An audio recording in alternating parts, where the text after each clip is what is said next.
শুরু করছি আজকের গল্প শীর্ষেন্দু মুখোপাধ্যায়ের লেখা পরাণের ঘোড়া। ঘোড়ার মতো জিনিস হয় না, দেখতে যেমন বাহারের, ক্ষমতাও তেমনি 10 মুখে বলার মতো। পরাণ সেই ছেলেবেলা থেকে ঘোড়া দেখে আসছে। তার বাবা গরান মণ্ডল ছিল শশীবাবুর আস্তাবলের ছোট সহিস। মস্ত জমিদার শশীবাবুর ভারী ঘোড়ার শখ। মেলা টাকা খরচ করে দিক বিদিক থেকে ঘোড়া কিনে আনতেন। মোট 11খানা ঘোড়া ছিল তার। দুঃখের বিষয়, মোটা মানুষ বলে শশীবাবু ঘোড়ায় চাপতে পারতেন না। তার ছিল দেখেই সুখ, পরাণেরও তাই। মাঝে মাঝে বাবার কাছে ঘোড়ায় চাপবার আবদার করত ঠিকই, কিন্তু বাপ গরান ভয় খেয়ে বলতো, পাগল হয়েছিস? শশীবাবুর ঘোড়ার পিঠে তোকে চাপালে রক্ষে আছে? তদ্দণ্ডে আমার চাকরিটা যাবে। সেই ইচ্ছে মনে মনে পুষে রেখেই বড় হলো পরাণ। আর বড় হয়ে সেও তার বাপের মতোই গরিব হলো। পয়সা মোটেই হচ্ছিল না তার, তবে ঠিক করে রেখেছিল পয়সা যদি কোনোদিন হয় তবে আর কিছু নয়, নিজের জন্য একটা ঘোড়া কিনবে। তা ঘোড়া হলো না পরাণের। গন্ধেশ্বর দাসের ক্ষেতে মজুর খেটে দিন গুজরান হয় তার। অসুরের মতো খাটুনি বটে, তবে পরাণ বিয়ে থাওয়া করেনি বলে চলে যায়। এখন তার বাতিক হয়েছে ছুটি হলেই কাগজ কলম পেন্সিল বা সস্তায় কেনা রঙের কাঠি দিয়ে ঘোড়ার ছবি আঁকা। আঁকা শেখেনি কারো কাছে, কিন্তু তাতে কি, কাউকে দেখানোর জন্য তো নয়, নিজের জন্যেই সে অখণ্ড মন দিয়ে নানা ধরনের ভঙ্গিতে ঘোড়ার ছবি আঁকার চেষ্টা করে যায়। ওইটাই তার নেশা। ফুলবাড়ির হাটে একটা লোক মাঝে মাঝে পটের ছবি বিক্রি করতে আসে। তার কাছে রং তুলিও পাওয়া যায়, আর ছবি আঁকার ভূষো কাগজও।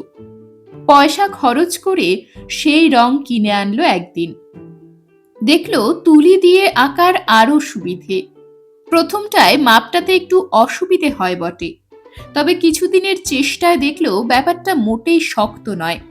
সারাদিন ক্ষেতের কাজ করে সন্ধেবেলা এসে পরাণ ছবি আঁকতে বসে যায়। নিজে আঁকে, নিজেই দেখে, তারপর একটু আধটু শুধরোতেও হয়। ফুলবাড়ির হাটের পটুয়া হরিরাম তার ছবি আঁকার শখ দেখে বলল, চট বা ক্যানভাসে আঁকলে তা বহুদিন টিকবে, বলে কয়েকখানা ছবি আঁকার ছোট ক্যানভাস তাকে বেজায় সস্তাতেই দিয়ে দিল।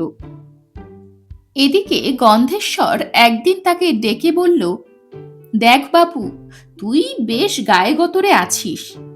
আমি কেরামতের বাঁধের ধারের জমিটা রেজিস্ট্রি করতে গঞ্জে যাচ্ছি, সঙ্গে টাকা থাকবে। চলনদার হিসেবে তুই সঙ্গে যাবি, দিনকাল ভালো নয়। রাজি না হয়ে উপায় কি? একখানা মজবুত লাঠি কাঁধে নিয়ে গন্ধেশ্বরকে পাহারা দিয়ে গঞ্জে নিয়ে যাচ্ছিল পরাণ। পীরপুর শ্মশানের ধারে যখন গরুর গাড়ি পৌঁছেছে, তখনই আশেপাশের বাঁশঝাড় থেকে জনা 5-7 লেঠেল ডাকাত বেরিয়ে এসে চড়াও হলো। পরাণ গায়ে গতরে লম্বায় চওড়ায় বেশ জোয়ান বটে, তবে তেমন বীর নয়। জীবনে মারপিট করেনি, আদতে সে নিরীহ মানুষ, তাই ডাকাতদের সঙ্গে পাল্লা দেওয়ার সাধ্যই তার ছিল না।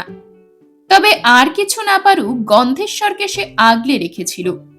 বলেও ছিল, টাকার বটুয়াটা ছেড়ে দেন কর্তা, টাকা তো আর প্রাণের চেয়ে বড় নয়। কিন্তু গন্ধেশ্বরের কাছে তা নয়, টাকাই তার জান প্রাণ। ফলে ধুমধারাক্কা লাঠি পেটা খেতে হলো তাকে। গন্ধেশ্বরের চেয়েও পিটুনি অনেক বেশি খেতে হলো পরাণকে। কপালে চোট, মাথায় চোট, কনুইয়ের চোট। কয়েক লহমায় লুটপাট সেরে ডাকাতরা হাওয়া হওয়ার পর গায়ের লোক এসে তাদের জল টল দেয়, নিয়ে গিয়ে দাওয়াতে বসায়। টাকার শোকে খুব কান্নাকাটি জুড়েছিল গন্ধেশ্বর। তারা নানা সান্ত্বনা বাক্যে তাকে ঠান্ডা করল। বাড়ি ফিরে গায়ের ব্যথা আর টাকার শোকে শয্যা নিল গন্ধেশ্বর। আর পরাণ রাত্রির বেলাতেই তার লণ্ঠন জেলে বসে গেল ছবি আঁকতে, তবে ঘোড়ার নয়, আজ যারা হামলা করেছিল তাদের মধ্যে দুজনের মুখ তার মনে গেঁথে আছে। ছবিতে মুখ দুটো ফোটানো যায় কিনা সেটাই দেখছিল পরাণ, এবং দেখল ছবি দুটো প্রায় হুবহু হয়েছে। ডাক সাইটে দারোগা অনাদি সরখেল ডাকাতির তদন্তে এসে গন্ধেশ্বর আর পরাণকে মেলা জিজ্ঞাসাবাদ করলেন। চেহারার বর্ণনা চাওয়াতে পরাণ তার আঁকা ছবি দুটো এনে দেখাতেই দারোগাবাবু লাফিয়ে উঠে বললেন, এ তো ধামাল আর ধানুকা, বিস্তর কেস আছে এদের নামে। 3 দিনের মাথায় ডাকাতদের 5-7 জন ধরা পড়লে গন্ধেশ্বরের 3 লাখ টাকার 2 লাখ উদ্ধারও হয়ে গেল। অনাদি সরখেল কঠিন মানুষ হলেও রসকসহীন নন। তিনি পরাণকে একদিন থানায় ডেকে পাঠিয়ে বললেন, তুই কি ছবি আঁকিস নাকি? পরাণ ছবি আঁকাটা অপরাধ কিনা বুঝতে না পেরে খুব ভয়ে ভয়ে বলল, ওই একটু আধটু করি আর কি, মাপ করে দেন হুজুর। অনাদি গম্ভীর গলায় বললেন, মাপ করার কিছু নেই, ছবি আঁকা খারাপ কাজ তো নয় রে আহাম্মক, তোর আঁকার হাত তো দিব্যি ভালো, কার কাছে শিখিস? পরাণ হাত কচলে বলে, গরিব মানুষ হুজুর, কার কাছে শিখব, নিজেই একটু আধটু চেষ্টা করি।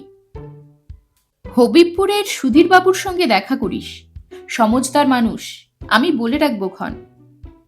সুধীরবাবু তার আঁকা দেখে ভারী অবাক হয়ে বললেন, না শিখেই যা এঁকেছিস তাইতেই তো তাজ্জব হতে হয়। তা শুধু ঘোড়ার ছবি কেন রে, আর কিছু আঁকিস না?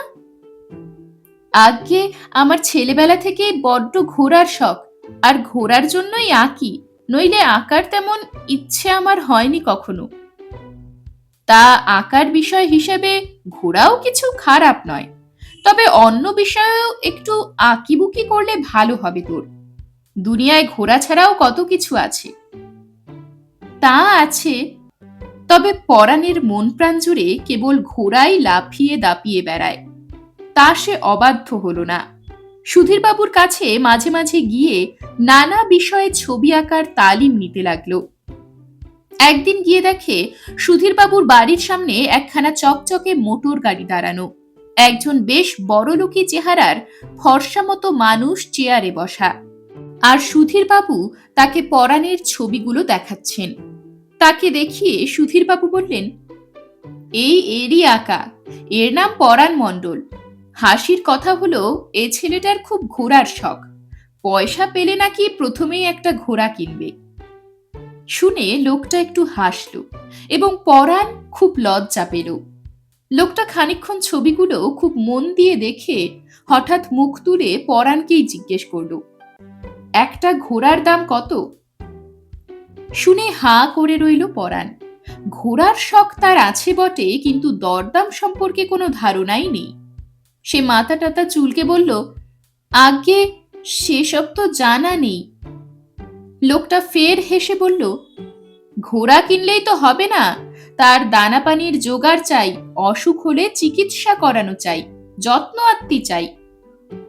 অত সব কি পরাণ জানে? সে শুধু জানে ঘোড়া টকবক করে ছোটে, চিহি বলে লাফায়, চামড়ের মতো লেজে ঝাপটা মেরে বাহার দেখায়। সে বলল, যে আজ্ঞে, তোমার 5টা ছবি আমার পছন্দ হয়েছে, এই নাও দাম। বলে লোকটা পরাণকে একগোছা টাকা দিল, বেশ অনেক টাকা। হাতে পেয়ে পরাণের হা মুখ আর বন্ধ হয় না। তার হাবিজাবি ছবিরও যে একটা দাম হতে পারে এ সে স্বপ্নেও ভাবেনি। সে হাত জোর করে বলল, এ ছবি এমনি নিয়ে যান আপনি, টাকা দিতে হবে না আজ্ঞে, এ যে অনেক টাকা। লোকটা স্মিত মুখে বললে, টাকা পেয়ে ঘাবড়ে যেও না হে, তোমার অনেক টাকা হবে। তোমার ভেতরে যে মাল মশলা আছে তা ভগবানের দেওয়া, দামটাও সেই জন্যেই। সকলের কি আর ওসব মাল মশলা থাকে? তা পরাণের অবাক ভাবটা অনেকক্ষণ চেপে রইল তার ভোম্বল মাথায়। 2 দিন কাজে কামাই দিয়ে উড়ু উড়ু মন নিয়ে মাঠে ঘাটে ঘুরে বেড়ালো সে। ব্যাপারটা এখনো সে তার বোকা মাথা দিয়ে ঠিক বুঝে উঠতে পারছে না। সুধীরবাবু তাকে ডেকে বললেন, মজুর বৃত্তি ছেড়ে দিয়ে ছবি নিয়ে পড়ে থাক, ও ছোট কাজের আর তো তোর দরকার নেই। ডাল ভাতের অভাব না হলেই হলো। কাজ ছাড়ার কথা বলতে যেতেই গন্ধেশ্বর হাউরে মাউরে করে তেড়ে বললে, কাজ ছাড়বে মানে? ছাড়লেই হলো? আমার তাহলে চলবে কি করে? আর তুই বা খাবি কি? পরাণ বলল, আজ্ঞে আমার অন্য উপায় রয়েছে। আর ভাত ছড়ালে কাকের অভাব হবে না, মজুর অনেক পাবেন। গন্ধেশ্বর মাথায় হাত দিয়ে বসে পড়ল, চোখে জল। বলল, তা জানি, কিন্তু তোর সঙ্গে যে আমি আমার মেয়ে ফুলির বিয়ে দেব বলে ঠিক করে রেখেছি। পরাণ 3 হাত পিছিয়ে জিভ কেটে বলল, বিয়ে? ও বাবা, ওর মধ্যে আমি নেই। বউ বড় ঝামেলার জিনিস, তার উপর ফুলি। সে পয়সাওয়ালা বাপের আদুরে মেয়ে, আমাকে মানুষ বলেই গণ্য করবে না। গন্ধেশ্বর হাপুস নয়নে বলে, তা তুই কি পাত্তর খারাপ? সেই যে ডাকাতের হাত থেকে আমার প্রাণ রক্ষে করতে মার খেয়েছিলি, সেই থেকে তোকে এ বাড়ির সকলের পছন্দ। ফুলিরও ভারী ইচ্ছে। পরাণ সবেগে মাথা নেড়ে বলে, সে হয় না। গন্ধেশ্বর ফুঁসে উঠে বলে, দারোগা বাবুরও ইচ্ছে। পরাণ ভারী মুশকিলে পড়ে গেল। দারোগা বাবু অনাদি সরখেল ভারী ভালো চোখে দেখেন তাকে। তার অবাধ্য হওয়াটা কাজের কথা নয়। গন্ধেশ্বর বলল, ওরে শোন, বিয়েতে আমি তোকে একটা ভালো ঘোড়া কিনে দেব বলে ঠিক করেই রেখেছি। তোর যে ভারী ঘোড়ার শখ, সে কথা সবাই জানে কি না? পরাণ একটু হাঁ করে থেকে ঢোক গিলে বলল, তবে আর কথা কিসের? তা পরাণের এখন বউ হয়েছে, একটা শাসালো শ্বশুর বাড়ি হয়েছে, বেশ কিছু টাকাও হয়েছে। তবে সবচেয়ে বড় কথা, তার এখন একটা টগবগে তেজি দৌড়বাজ এবং দুষ্টু ঘোড়াও হয়েছে। এরকমই আরো সব গল্প পেতে চ্যানেলটিকে সাবস্ক্রাইব করে দেবেন। আর গল্পটি যদি ভালো লেগে থাকে তাহলে লাইক, শেয়ার আর কমেন্ট করে দেবেন।